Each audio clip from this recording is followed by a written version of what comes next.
주님의 사랑과 기쁨 가득한 주일 예배 가운데 나오신 모든 선우님들을 주님의 이름으로 환영하고 축복합니다.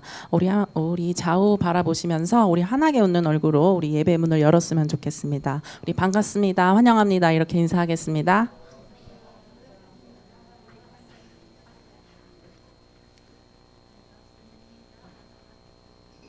우리가 봐야 할 것은 우리 이 땅의 삶이 아니라 주님을 바라봐야 됨을 기억하며 우리 오직 예수님만 찬양하며 우리 기쁨으로 박수치며 우리 죄 많은 이 세상은 내 집 아니네 우리 함께 찬양하도록 하겠습니다.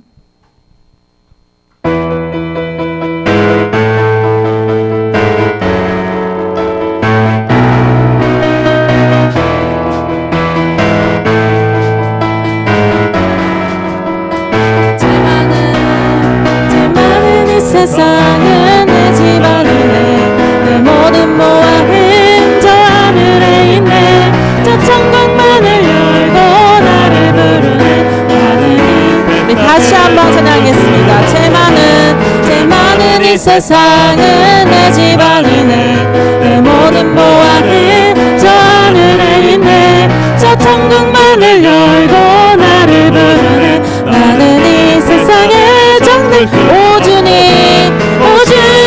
같은 친구 없도다 저 천국 없으면 나 어떻게 하나 저 천국문을 열고 나를 부르네 나는 이 세상에 저 천국에서 모두 날 기다리네 내 주의 손길로 제 씻음 받았네 난 이곳 약하나 주님 날 지키리 나는 이 세상에 정들 오주님 같은 친구 없도다 저 천국 없으면 나 어떻게 하나 저 천국문을 열고 나를 부르네 나는 이 세상에 저 영광의 땅에 나 길이 살겠네 손잡고 승리를 외치는 성도들의 기쁜 찬송 하늘을 퍼지네 나는 이 세상에 정들 오주님 같은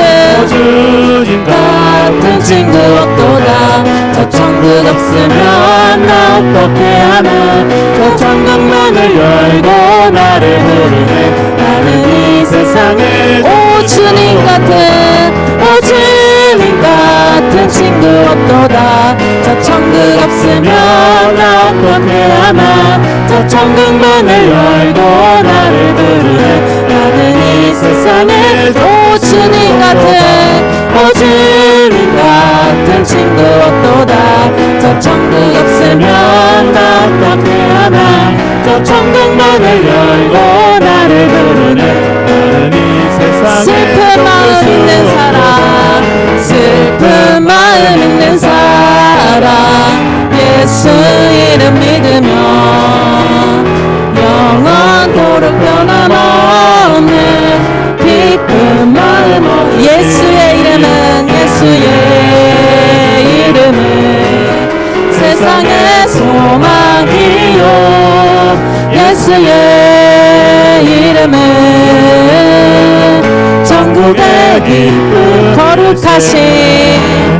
거룩하신 주의 이름 너의 방패 삼아라 환난 시험 당할 때에 주께 기도 드려라 예수의 이름은 세상의 소망이요 예수의 이름은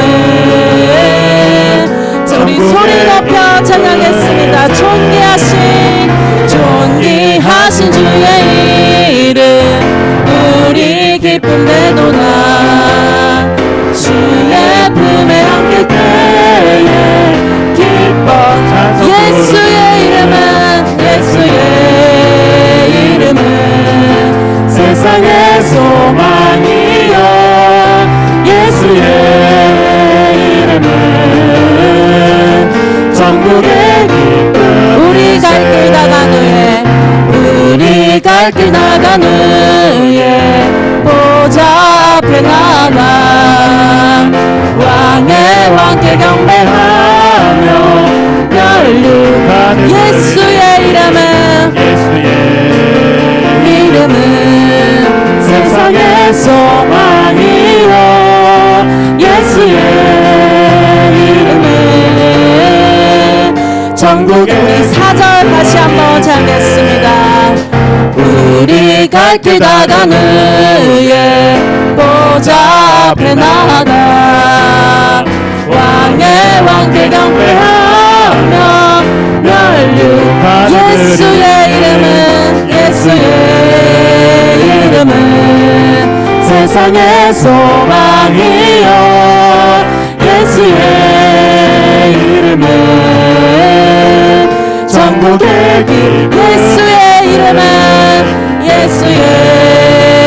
이름은 세상의 소망이요 예수의 이름은 전국의 기쁨이 예수의 이름은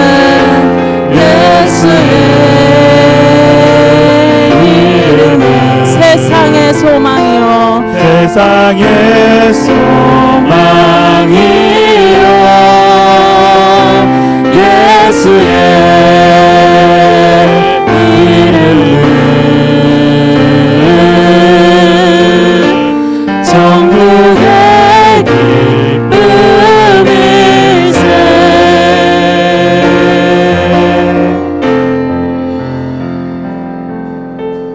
우리 시간 우리의 모든 걱정 근심 내려놓고 우리 삶의 주인 되신 주님만을 찬양하며 나아가기를 소망합니다.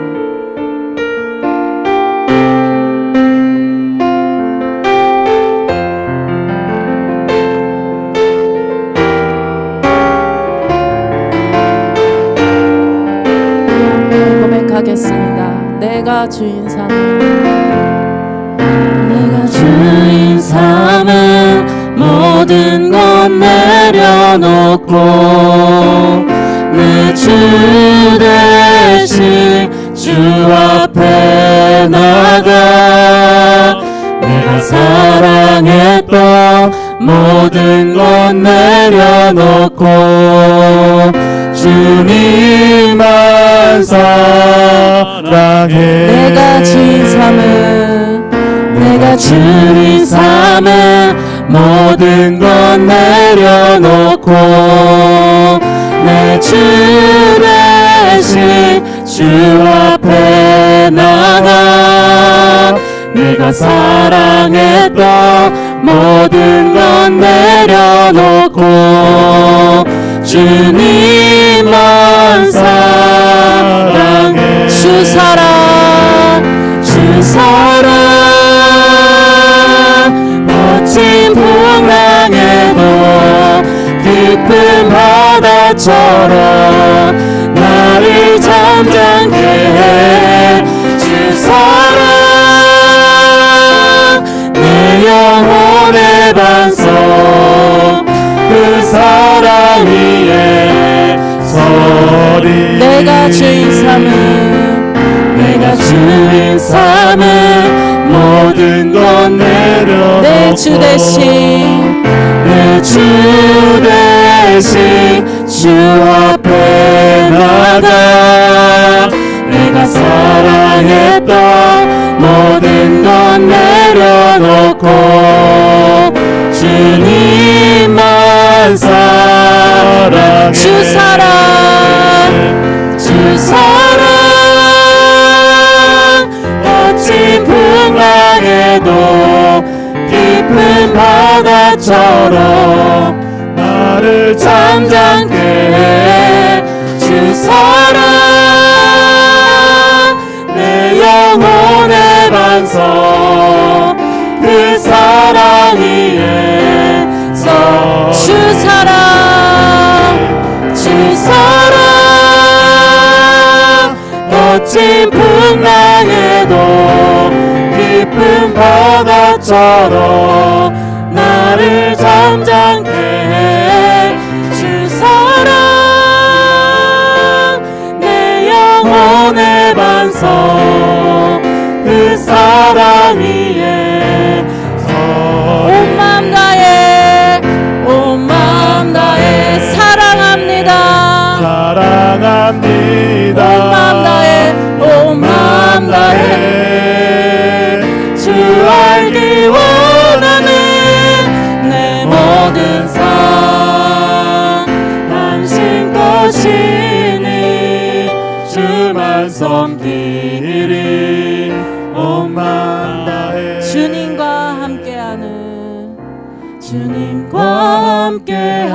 함께하는 이 고요한 시간 주님의 보좌 앞에 내 마음을 쏟네 모든 것 아시는 주님께 바칠 것 없네 내 마음과 정성 다해 주 바라나이다 나 염려하잖아도 나 염려하잖아도 내 쓸 것 아시니 나 오직 주의 얼굴 구하게 하소서 나 이해할 수 없을 때라도 감사하며 날마다 순종하며 주 따르오리다 온 마음 다해 사랑합니다 온 마음 다해 주 알기 원하는 내 모든 삶 당신 것이니 주만 섬기리 온 마음 다해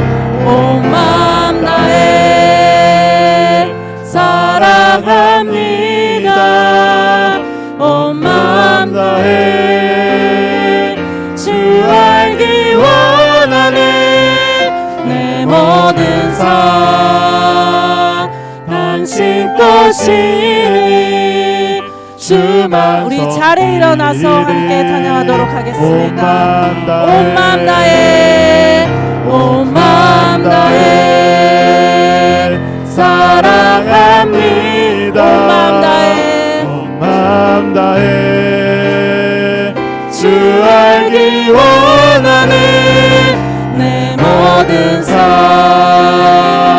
당신 것이니 주만 섬기리 온 마음 다해 내 모든 삶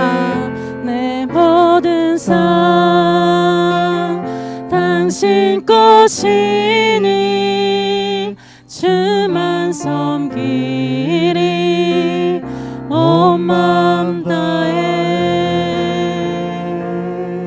자, 여러분, 우리는 살아가면서 이 수많은 사람들을 만납니다. 그리고 그 만남을 통해서 관계를 맺어가며 살아가죠.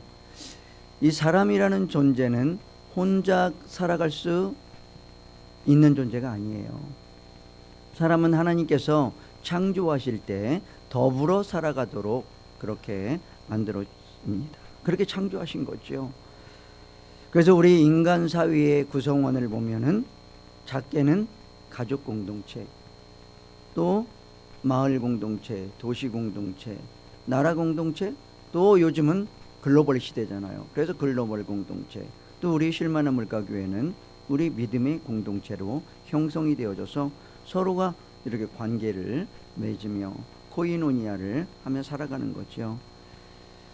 성경에서 이렇게 우리가 서로 관계를 맺으면서 또 공동체를 이루면서 살아가도록 한 근거들이 있어요. 먼저 창세기 2장 18절입니다. 우리 같이 읽을까요? 여호와 하나님이 이르시되 사람이 혼자 사는 것이 좋지 아니하니 내가 그를 위하여 돕는 배필을 지으리라 하시니라. 하나님께서 아담이 홀로 살아가는 모습을 기쁘게 보시지 않았어요. 좋게 보시지 않은 거예요. 그리고 내가 아담이 저렇게 혼자 살아가는 걸 보니까 좀 안쓰럽구나. 내가 우리 아담에게 돕는 배필을 창조해야겠다, 만들어야겠다 마음을 먹은 거죠. 그리고 바로 돕는 배필을 창조하시지 않으시고 아담에게 뭘 주셨어요? 첫 사역을 주셨어요. 그 첫 사역이 뭐예요? 하나님의 창조물인 동물과 새들의 이름을 지어주는 겁니다. 우리 창세기 2장 19절을 봅니다. 여호와 하나님이 흙으로 각종 들짐승과 공중의 각종 새들을 지으시고 아담이 무엇이라 부르나 보시려고 그것들을 그에게로 이끌어 가시니 아담이 각 생물을 부르는 것이 곧 그 이름이 되었더라. 오늘 본문에 보면 참 재미있는 내용이 나와요. 아담이 동물과 새들의 이름을 지어주기 위해서 아담이 찾아가지 않아요. 하나님께서 동물과 새들이 아담을 찾아오게 만든 거예요. 그래서 동물들이 말합니다. 아담, 내 이름은 뭐야? 내 이름 좀 이쁘게 하나 줘줘. 그러면 아담이 너는 사자, 너는 기린. 그러면 그때부터 사자로 불려지고 기린으로 불려지는 거죠. 그럼 새들이 또 막 날아옵니다. 날아와서 아담, 나는 내 이름은 하면 너는 목소리가 이쁘니까 꾀꼬리. 그리고 너는 말을 잘하니까 앵무새. 이렇게 지어주는 거죠. 그럼 그때부터 꾀꼬리가 되고 앵무새가 되는 거예요. 그러니까 그 당시에는 동물들과 새들과 사람이 서로 어떻게 했다? 언어가 통한 거예요. 그래서 여러분, 다른 동물들, 곤충, 그 새들은 사람과 잘 대화가, 사람의 말을 못하지만 여전히 앵무새는 사람의 말을 합니다. 그리고 가끔 유튜브에 고양이나 개가 사람 말 비슷하게 하는 것도 나와요. 그 고양이를 내쫓았는데 고양이가 문 앞에서 뭐라고 해요? 고양이가 뭐 AI인지는 모르겠지만 정말 사람 말처럼 합니다. 용서해줘, 다시는 안 할게, 막 이렇게 말하는 것처럼 들려요. AI 같죠? 그런데 앵무새는 AI가 아니죠. 여러분 직접 보기도 했을 겁니다. 이렇게 하나님께서는 아담에게 첫 사역을 주신 이유가 있어요. 아담이 동물들, 각종 동물들이 와서 이름을 지어주고 새들이 와서 이름을 지어주다 보니까 다 쌍쌍이 오는 거예요. 동물들도 자기 짝이 있고 새들도 날아오는데 자기 짝이 있는 거예요. 그때 아담이 생각이 든 거예요. 이상하다. 동물들도 짝이 있고 새들도 다 짝이 있는데 왜 나는 혼자지? 그렇게 생각한 그날에 하나님께서는 아담에게 깊은 잠에 빠져들게 하죠. 그리고 아담의 갈비뼈를 취해서 하와를 창조하게 됩니다. 이렇게 깊은 잠에 아담이 빠져들게 한 데에서 우리 현대인들이 수면제를 착안한 거죠. 또 어찌 보면 수술이잖아요. 갈비뼈를 꺼낼 때 통증을 느끼지 못하도록 하는 부분에서, 않도록 하는 부분에서 마취제를 생각한 것이 아닌가, 이렇게 생각해 볼 수도 있습니다. 근데 이게 근거가 있는 게요, 우리 현대 사회의 법들이 대부분 성경에 근거를 하고 있습니다. 사회법이죠. 그리고 우리 문화와 이 경영들도 대부분 이 성경에서 가져온 부분들이 많아요. 이렇게 하나님께서 아담에게 짝을 만들어 주니까 아담이 하와를 보고 첫눈에 반하게 되는 거죠. 우리 창세기 2장 23절에서 24절입니다. 아담이 이르되 이는 내 뼈 중에 뼈요 살 중에 살이라. 이것을 남자에게 취하였은즉 여자라 부르리라 하니라. 이러므로 남자가 부모를 떠나 그의 아내와 합하여 둘이 한 몸을 이룰지로다. 아멘. 아담이 하와를 보고 첫 마디가 뭐예요? 이는 내 뼈 중에 뼈요 살 중에 살이로다. 이게 인류 최초의 사랑 고백입니다. 아담이 하와를 보자마자 정말 세상에서 가장 귀하고 가장 아름답고 정말 내 몸과 같은 그러한 존재라고, 그만큼 내가 당신을 사랑한다고 고백을 한 거죠. 이렇게 첫눈에 아담이 하와에게 반하다 보니까 아담이 잠깐 하나님을 잊은 것 같아요. 하나님, 이렇게 아름다운 여인을 짝을 저에게 주셔서 너무 감사합니다. 이런 말이 성경에 없어요. 그래서 그런지 우리 특별히 아들들 잘 들으세요. 나중에 사랑하는 사람이 생겼을 때 엄마 아버지 감사해요. 제가 부모님이 낳아주셔서 이렇게 이쁜 여자를 만날 수 있었어요. 먼저 감사하기 바랍니다.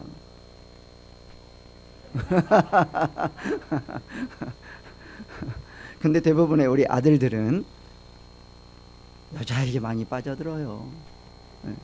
그럼 저는 어땠을까요? 저도 그랬던 것 같아요. 그래서 우리가 먼저 항상 부모님께 감사할 수 있는 그런 마음이 있기를 축복드립니다. 우리 연세 드신 분들도 자꾸 부모님 찾아가서 감사하다고 해야죠. 어머, 나는 장가 가서 애 낳고 지금 이렇게 오래 살았으니까 나는 예외 아닙니다. 항상 감사의 마음을 가져야 되죠. 부모님을 공경하는 자가 하나님을 공경할 수 있는 겁니다. 이렇게 인류 최초의 부부 공동체가 탄생하게 됩니다. 아내와 남편은 한 몸처럼 서로 아끼며 사랑하며 존중하며 살아갈 것을 하나님이 명령하신 거예요. 그래서 여러분, 아담이 하와와 첫 가정을 이루었고 또 아담이 우리가 나눈 대로 첫눈에 반했잖아요. 그러면 아담만 첫눈에 반했을까? 아니에요. 여러분도 누군가를 만나서, 남자와 여자가 만나서 서로 가정을 이루고 결혼을 하는 것은요, 서로 사랑했기 때문입니다. 어떤 분들은 첫눈에 반했고 어떤 사람은 살아가면서 더 매력에 빠지기도 하죠. 그렇게 한때는 죽고 못 살아 결혼을 해서 자녀를 낳고 살아가는데 점점 그 사랑이 무뎌져 가는 거죠. 그리고 무뎌가는 중에 뭐가 들어와요? 섭섭함이 들어옵니다. 더 바꾸자 하는 그러한 마음이 있는데 충족시켜주지 못합니다.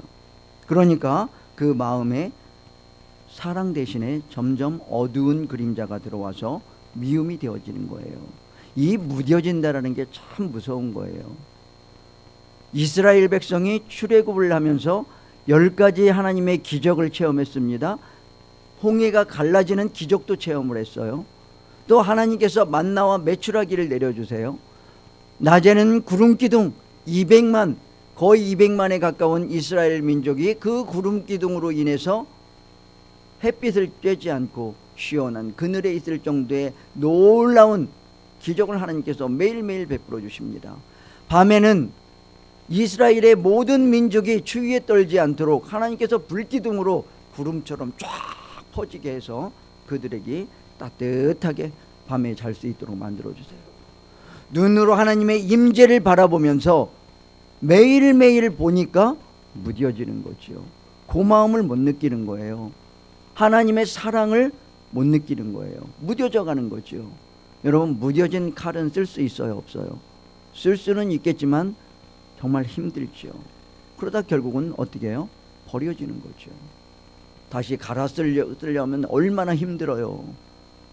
그러니까 우리는 매일매일 하나님 앞에, 아내와 남편 앞에 서로가 새로워지려고 노력하면 얼마나 좋을까 생각을 합니다. 그런데 그렇게 하지 못하기 때문에 우리는 하나님 앞에 점점 멀어지는 것이고 결국은 교회를 떠나는 일까지 생기는 거죠. 왜? 섭섭함이 들어오니까. 하나님께서 내 기도를 응답해 주시지 않는 것 같으니까. 저 누가 저렇게 정말 너무 미워지니까. 무엇인가 뺏기는 것 같으니까.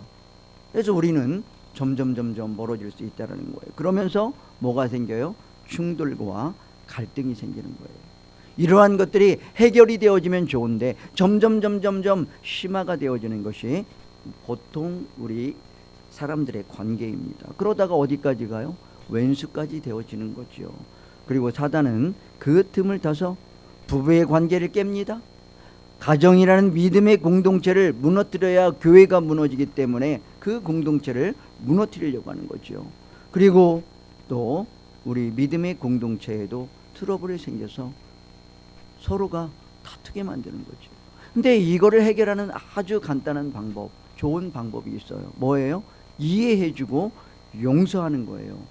그러면 대부분의 문제들은 해결돼요. 그런데 우리가 그렇게 하지 못합니다. 오히려 오해와 미움이 들어와서 한 번 깨어진 관계가 쉽게 회복되어지지 못하는 그러한 모습을 보게 됩니다. 오늘 본문을 보면은 아마도 이 예수님께서 활동하시던 유대 사이에도 이런 관계들이 화두가 되지 않았을까. 그리고 또 예수님께서는 용서와 사랑을 지속적으로 가르쳤잖아요. 그래서 오늘 본문에 보면 베드로가 예수님, 도대체 저 잘못하는 저 인간들, 죄를 짓는 저 인간들을 제가 언제까지 봐줘야 돼요? 얼마나 용서를 해줘야 돼요? 하고 묻지요. 그 내용이 본문 21절입니다. 우리 함께 읽을게요. 그때에 베드로가 나와 이르되 주여, 형제가 내게 죄를 범하면 몇 번이나 용서하여 주리까? 7번이니 하오리까? 이렇게 묻죠. 그런데 예수님은 놀라운 답을 하십니다. 7번씩 용서할 뿐만 아니라 7번씩 70번을 용서하라는 거죠. 그러면 몇 번이에요? 77, 49, 490번. 그럼 나는 490번만 용서해야지. 이게 아니죠. 이 말씀은 지속적으로 내가 너희들을 용서하고 사랑한 것처럼 너희들도 지속적으로 용서하고 사랑하라는 거예요. 그래서 여러분, 우리는 그 용서할 대상이 우리의 남편이 될 수도 있고 아내가 될 수도 있고 자녀들이 될 수 있어요. 참 용서가 힘들어요. 그래서 우리 가끔 그러잖아요. 하나님, 저 인간을 도대체 내가 언제까지 용서하고 봐줘야 합니까? 지치는 거죠. 그래도 하나님은 말씀하십니다. 용서하고 그래도 사랑하거라. 그럴 때 하나님의 때에 그가 변화될 것을 말씀하시지요. 그래서 오늘 본문에서 그러잖아요. 7번씩 70번까지 지속적으로 용서하라고 말씀을 하시는 거지요. 베드로는 이미 이 경험을 이제 예수님께서 부활하신 후에 이 경험을 하잖아요. 예수님이 십자가에 못 박힐 때 베드로는 제가 주님을 위해서 죽겠습니다, 어디든 가겠습니다 했지만 자신의 죽음이 두려워서 닭이 울기 전에 3번 부인하잖아요. 예수님을 모른다고 부인합니다. 마지막은 예수님을 저주하면서 부인하는 거죠. 예수님에게 욕을 한 거예요. 나 저 XX 몰라요. 정말 심하게 부인을 한 겁니다. 그리고 예수님께서는 부활하시고 제주 베드로를 찾아와서 너 그때 나 부인한 거 내가 알아. 너 그렇게 나한테 나를 위해서 죽겠다고 맹세하더니 그 맹세 헛맹세였네. 너 그 정도밖에 안 되잖아. 근데 네가 무슨 사역이고 네가 무슨 수제자냐? 라고 탓하지 않았어요. 뭘 물었어요? 베드로야, 네가 나를 사랑하느냐? 그 얘기는 뭐예요? 베드로야, 나는 이미 너를 다 용서했다. 네가 나를 사랑하며 내가 준 사명을 네가 감당할 수 있겠느냐?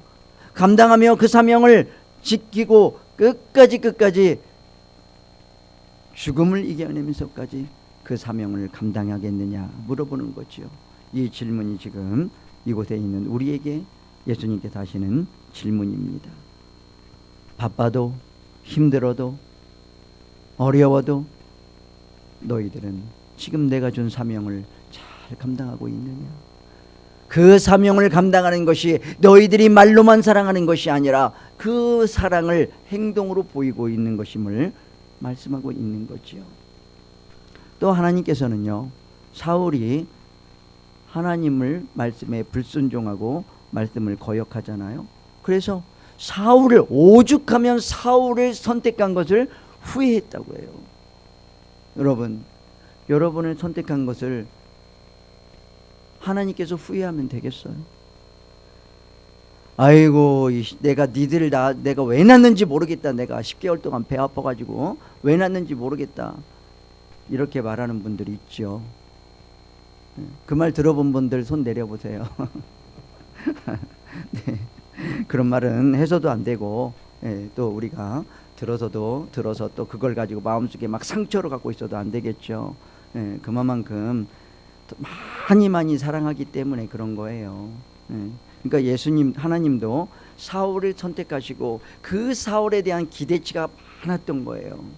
그런데 그 기대치에 미치지 못하고 하나님의 말씀이 아닌 세상과 악한 영을 쫓아가니까 하나님께서 결국은 이런 말씀을 하시는 거예요. 우리 사무엘상 15장 23절을 함께 읽습니다. 이는 거역하는 것은 점치는 죄와 같고 완고한 것은 사신 우상에게 절하는 죄와 같음이라. 왕이 여호와의 말씀을 버렸으므로 여호와께서도 왕을 버려 왕이 되지 못하게 하셨나이다. 자, 이렇게 하나님은 사울을 선택한 걸 후회하셨다고 하잖아요. 그리고 사실 나중에는 버렸습니다. 그러면 하나님은 기회를 주지 않았느냐? 미워도 다시 한번 그러한 기회와 사랑이 없었느냐? 그렇지 않아요. 사울이 이 말을 듣고 나서도 무려 왕위에 20여 년을 있었습니다. 그러면 하나님께서는 사울에게 20여 년의 기회를 준 거예요. 그런데 사울은 지속적으로 하나님이 아니라 세상을 쫓아가는 거죠. 하나님의 종이 된 게 아니라 사단의 종이 된 거예요. 결국 그렇게 사단을 쫓아가다 자기 정욕과 권력을 쫓아가다가 블레셋과의 전쟁에서 어떻게 돼요? 자기가 사랑하던 아들들과 함께 블레셋에게 잔인하게 죽임을 당하잖아요. 뭐 사울은 거의 반자살하다시피 했지만요. 또 가나안 족속들, 하나님을 섬긴 게 아니라 모든 우상들을 만들어 놓고 그 우상들을 섬기는 가나안 백성들, 하나님께서 그들을 당장 심판하신 게 아닙니다. 이스라엘 백성들이 애굽에서 430여 년 동안 노예 생활을 하는 동안에 하나님께서는 430년이라는 기회를 가나안 족속들에게 준 거예요. 근데 그들은 변화되지 않아요. 오히려 더 악해지고 더 하나님을 떠나 완악해집니다. 더 많은 우상을 섬기며 더 많은 죄를 짓게 되는 거죠. 여러분, 이렇게 하나님은요, 인내하고 용서하고 사랑하신 분이에요. 미워도 다시 한번 20년의 기회를 줍니다. 무려 430년의 기회를 그들에게 주는 모습을 보게 됩니다. 우리나라에도 속담이 있죠. 3세번이라고. 이거는 우리나라 문화 속에요, 용서와 기회를 부여하는 문화가 있다라는 거예요. 그래서 우리는 누군가 한 번 잘못하면 그 잘못으로 그 사람을 판단하지 말라는 의미죠. 사람은 누구나 한 번 실수할 수 있으니 관용과 또 기회를 주고자 하는 그런 문화가 우리 삶 속에 있다는 거예요. 그리고 그들이 변화되어질 것을 바라는 거죠. 여러분도 그러잖아요. 우리 자녀들이 잘못했을 때 그 입에서 아빠 제가 잘못했어요, 엄마 제가 잘못했어요, 이런 말을 듣고 싶잖아요. 그래서 뭐라고 해요? 매 회초리 딱 갖다 놓고 당장 막 때리지는 못하고, 때리는 마음 아프잖아요. 너 내가 기회를 줄 때까지 줄 테니까 네가 잘못한 거 인정하고 얘기해. 셋 센다. 하나, 둘. 아유, 진짜 이 고집 이제 서로 이제 막 감정 싸움이 들어가는 거죠. 셋 하기 전에 얘기하면 얼마나 좋아요. 근데 셋 하기 전에 얘기하는 자녀들이 있어요? 없어요. 예, 네, 맞아야 돼요. 그래서 어떻게 해요? 우리가 기회를 더 주잖아요. 둘에 반, 둘 반에 반, 셋 거의 다 돼간다. 너 지금 셋 하고 나면 너 진짜 회초리로 맞아. 그래도 얘기 안 해요. 네. 그래도 끝까지 고집을 피웁니다. 그리고 나서 어떻게 돼요? 회초리로 결국 맞아요. 맞고 난 뒤에 아프거든요. 그러니까 막 그때 막, 네, 그때서야 참, 저기 있는 우리 저기 누군지는 누구 자녀인지는 모르겠는데 고개를 웃으면서 숙이는데, 자, 그래 우리는 미리 하나님께서 야 내가 너한테 기회를 준다 하시기 전에 우리가 돌이키고 돌아오면 정말 좋지요. 우리에게 카운트다운 하나 둘 셋 하기 전에 우리가 먼저 돌이키고 돌아와 하나님 앞에 회개하고 정말 하나님의 그러한 자녀로서 하나님이 주신 그 사랑을 감사하며 또 그 사랑으로 우리가 누군가 용서하며 나아갈 수 있는 그러한 믿음의 사람들이 되면 얼마나 좋겠어요. 자, 이렇게 예수님께서 베드로에게 얘기하니까 베드로가 이해를 해요, 못해요? 7번씩 70번을 용서하라고요? 고개를 깨우뚱 하니까 예수님께서 이제 비유로 설명을 해주세요. 왕의 종을 비유로 들어서 설명을 합니다. 이 임금의 종이 몇 달란트를 빚을 지고 있다고요? 10,000달란트.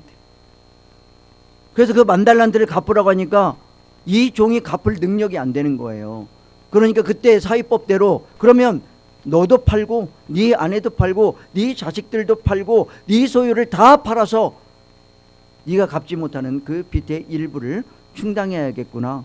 그러니까 그 종이 꿇어 엎드려서 울며불며 왕에게 막 비는 거예요. 왕이요, 봐주세요. 제가 꼭 갚겠으니 왕이요, 그러지는 마시옵소서. 우리 자녀들 우리 아내 팔지는 말아주세요. 막 이렇게 기회를 달라고 간곡히 부탁하니까 왕의 마음에 치근한 마음이 들어가는 거예요. 불쌍하고 궁휼에 여겨지는 마음이 들어가는 거예요. 그래, 그러면 내가 그 10,000달란트 없는 걸로 해줄게. 그냥 내가 탕감해 주마 하고 말을 하신 거죠. 얼마나 좋아요. 10,000달란트가 현재 우리나라 현재 2026년 우리나라 한화로 환산하면 얼마인 줄 알아요? 1조 1천억에서 1조 2천억입니다. 어마어마한 금액이죠. 그러니까 여러분, 우리는 최소한 하나님 앞에 1조 1천억에서 1조 2천억의 그런 값어치가 있는 하나님의 자녀들이에요. 별로 금액이 세지 않은가 봐요. 그만한 우리가 죄를 지었음에도 불구하고 예수 그리스도의 보혈의 피로 우리의 죄 1조 2천억이면요 천문학적인 숫자예요. 여러분 평생, 지금부터 평생 세도 그 돈 다 못 세고 죽어요. 그 정도로 어마어마한 우리의 죄를 예수 그리스도의 보혈의 피로 깨끗이 씻어주시고 우리를 자녀 삼으신 줄 믿습니다. 이렇게 10,000달란트를 탕감받은 그 종이 기분 좋다 하면서 나가다가 자기 동료를 만났네요. 근데 그 동료가 자기한테 빚을 졌는데 빚을 안 갚는 동료예요. 근데 그 동료는 얼마를 빚을 졌다고 나와요? 오늘 본문에 100데나리온. 그러니까 가서 목을 잡고, 좋게 표현한 거예요. 목을 잡고는 멱살을 잡고 흔든 거예요. 멱살을 잡고 흔들면서 야, 너 나한테 빚진 거 100데나리온 언제 갚을 거야? 너도 팔고 네 아내도 팔고 네 자녀들 다 팔아서 그 빚 갚아. 그러니까 그 동료가 또 비는 거죠. 꿇어 엎드려서 야, 친구야, 봐줘라. 내가 꼭 갚을게. 그 100데나리온 내가 꼭 갚을 거야. 기회를 줘. 안 돼. 내가 지금까지 너한테 기회를 얼마나 줬는데 더 이상 봐주지 못해 하고 그냥 어떻게 했어요? 감옥에 가둬버린 거예요. 그러면 여러분, 오늘 본문에 나오는 100데나리온은 얼마나 될까요? 현재로 치면 노동자가 일한 100일의 품삯이에요. 100일 동안 일한. 그래서 2026년 최저임금으로 계산을 하면 약 820만 원이에요. 그런데 이 왕의 종은 얼마를 지금 탕감받았어요? 1조, 약 1조. 천문학적인 숫자를 탕감받고 와서 자기 동료 820만 원을 빚을 못 갚고 있는 자기 동료를 재촉하고 멱살 잡고 흔들다가 못 갚으니까 감옥에, 법대로 해, 감옥에 넣어버린 거예요.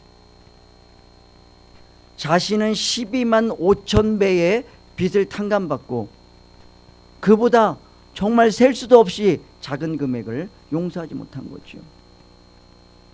여러분, 우리가 얼마의 죄를 하나님 앞에 용서받은 거예요? 약 1조 2천억.